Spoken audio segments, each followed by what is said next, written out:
നമ്മുടെ അമല പോളിൻ്റെ കല്യാണം. നിങ്ങളും ഞെട്ടിയില്ലേ? ഇത് കേട്ടപ്പം സത്യത്തിൽ ഞാനും ഞെട്ടിയായിരുന്നു.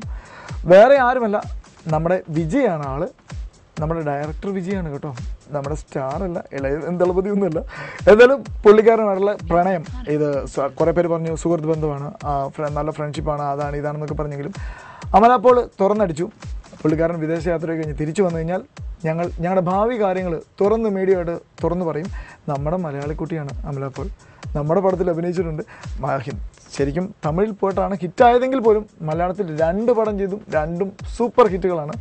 അപ്പോൾ ഇങ്ങനെയുള്ള കുട്ടി, ഇതിനിടയ്ക്ക് വേറെ കുറച്ച് കാര്യങ്ങളൊക്കെ ഉണ്ടായി.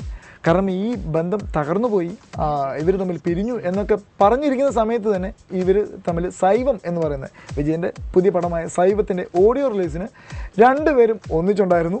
വേറെ കുറേ ഫംഗ്ഷനൊക്കെ ഒന്നിച്ച് ഇവരെ കണ്ട ആൾക്കാരുണ്ട്. അപ്പോൾ അങ്ങനെ ചോദിച്ചപ്പോഴാണ് ലാസ്റ്റ് നിവൃത്തികേടായിട്ട്, അറിയാലോ, എല്ലാവരും കിളികിളി ചോദിച്ചു ലാസ്റ്റ് തുറന്നടിച്ചു. എന്തായാലും കല്യാണം ഉണ്ടാവും. കല്യാണം ഈ വർഷം തന്നെ ഉണ്ടാകും. ജൂൺ 12-ന് എൻ്റെ കല്യാണം ഉണ്ടാവുമെന്ന് അമല പോൾ തുറന്നടിച്ചിരിക്കുകയാണ്.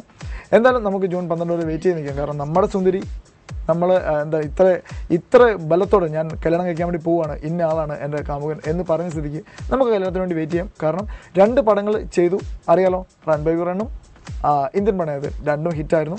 ഇനി ഒരെണ്ണം വരുന്നുണ്ട്, ജോഷി സാറിൻ്റെ തന്നെയാണ്. നമ്മുടെ ലാലേട്ടനാണ് നായകൻ. പടത്തിൻ്റെ പേര് ലൈല ഓ ലൈല. അപ്പം ഇങ്ങനെ നമ്മുടെ അമലക്കുട്ടി കല്യാണമൊക്കെ കഴിക്കാൻ വേണ്ടിയുള്ള തിരക്കത്തിനിടയിൽ നമുക്ക് അമലയുടെ ഒരു നല്ല അടിപൊളി സോങ് കണ്ടിട്ട് തിരിച്ചു വന്നാലോ? പെട്ടെന്ന് വരാം സോങ് കണ്ടിട്ട്. നമ്മുടെ സോനം കപൂറും ദീപിക പദുകോണും തമ്മിൽ ഭയങ്കര സ്നേഹമാണ്. അല്ല കേട്ടോ, ചുമ്മാ പറഞ്ഞത്. ഇവർ തമ്മിൽ നല്ല സ്റ്റണ്ടാണ്.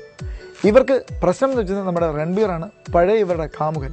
ഇതിൻ്റെ പേരും പറഞ്ഞ് 2 പേരും തമ്മിൽ എപ്പോൾ കണ്ടാലും ഭയങ്കര ഒച്ചപ്പാടും ബഹളമൊക്കെയാണ്.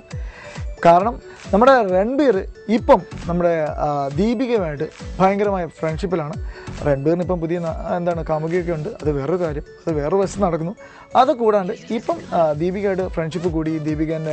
നമ്മുടെ രൺബീറിൻ്റെ ബർത്ത്ഡേ പാർട്ടിക്ക് നമ്മുടെ ദീപിക പോയിരുന്നു. അതുകൂടാണ്ട് ദീപികയും രൺബീറുമായിട്ട് പുതിയൊരു പടം വരുന്നു, വിൻഡോ സീറ്റ് എന്ന് പറഞ്ഞാൽ.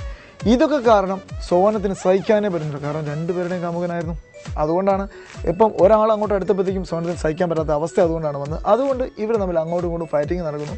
ഇതിനിടയിൽ നമ്മുടെ രൺബീറിൻ്റെ ഇപ്പോഴത്തെ ഒറിജിനൽ കാമുകി നമ്മുടെ കത്രീന കൈഫാണ്. പുള്ളിക്കാരത്തി ഇതിലൊന്നും ഇടപെടുന്നേ ഇല്ല. എനിക്കിതൊന്നും ഒരു വിഷയമല്ല. ഇവർ തമ്മിലടിക്കും, ഇതൊന്നും ഒരു വിഷയമല്ല. ഞങ്ങളുടെ പ്രേമവും ഞങ്ങളുടെ കാര്യങ്ങളും ഞങ്ങളുടെ ജീവിതമൊക്കെ ആയിട്ട് ഞങ്ങളിങ്ങനെ മുന്നോട്ട് ഇങ്ങനെ ചലിച്ചുകൊണ്ടിരിക്കുക എന്നുള്ള രീതിയാണ് പുള്ളിക്കാരത്തി.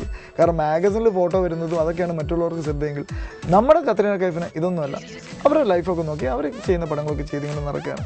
അപ്പം എന്തായാലും ഇവർ തമ്മിൽ അടികളും കാര്യങ്ങളൊക്കെ നടക്കട്ടെ. കാരണം നമുക്ക് ഇതൊന്നും പറഞ്ഞ് മനസ്സിലാക്കാൻ പറ്റുന്ന കാര്യങ്ങളല്ലല്ലോ. നമ്മുടെ കത്രീന കൈഫിൻ്റെ പ്രണയവും മുന്നോട്ട് പോട്ടെ. നമുക്ക് ഇതിലൊക്കെ ഇടപെട്ട് ഇതൊക്കെ കണ്ട് ആസ്വദിച്ചിങ്ങനെ നിൽക്കാം അല്ലേ? അപ്പം ഇറ്റ്സ് ഗോസിപ്പ്.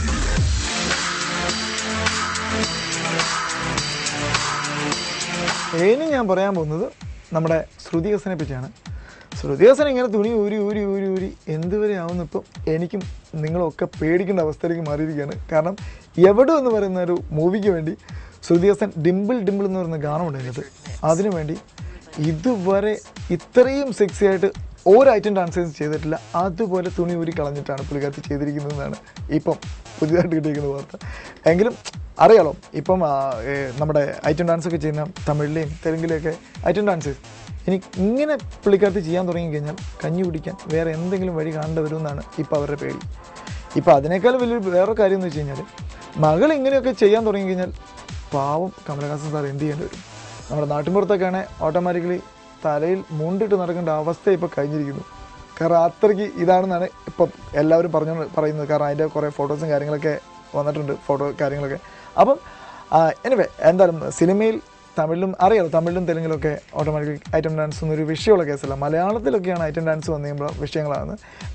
ഇങ്ങനെ ഒരു ഐറ്റം ഡാൻസ് ചെയ്യുന്നതുകൊണ്ട് നമുക്ക് താല്പര്യം, നമ്മൾ സിനിമയിൽ വന്നു നമ്മൾ ഓട്ടോമാറ്റിക്കലി നമ്മൾ കാണും. അപ്പോൾ ഈ സമയത്ത് നമുക്ക് ശ്രുതി ഹസൻ്റെ നല്ലൊരു പാട്ട് കണ്ടിട്ട് തിരിച്ചു വന്നാലോ? പെട്ടെന്ന് കണ്ടിട്ട് തിരിച്ചു. അപ്പം നമ്മുടെ ഈ എപ്പിസോഡ് ഇവിടെ വൈൻഡപ്പ് ചെയ്യേണ്ട സമയമായിരിക്കുന്നു. അടുത്ത ആഴ്ച ഇതേ സമയത്ത് ഞാനുണ്ടാവും. പുതിയ കുറേ ഗോസിപ്പുകളും കാര്യങ്ങളൊക്കെ ആയിട്ട് ഇതേ കൊട്ടയ്ക്കെടുക്കാവുന്നതിൻ്റെ അത്രയും ഗോസിപ്പുമായിട്ട് ഞാൻ വരും. അപ്പം അടുത്ത ആഴ്ച കാണുന്നതിനും വരെ എല്ലാവർക്കും ബൈ.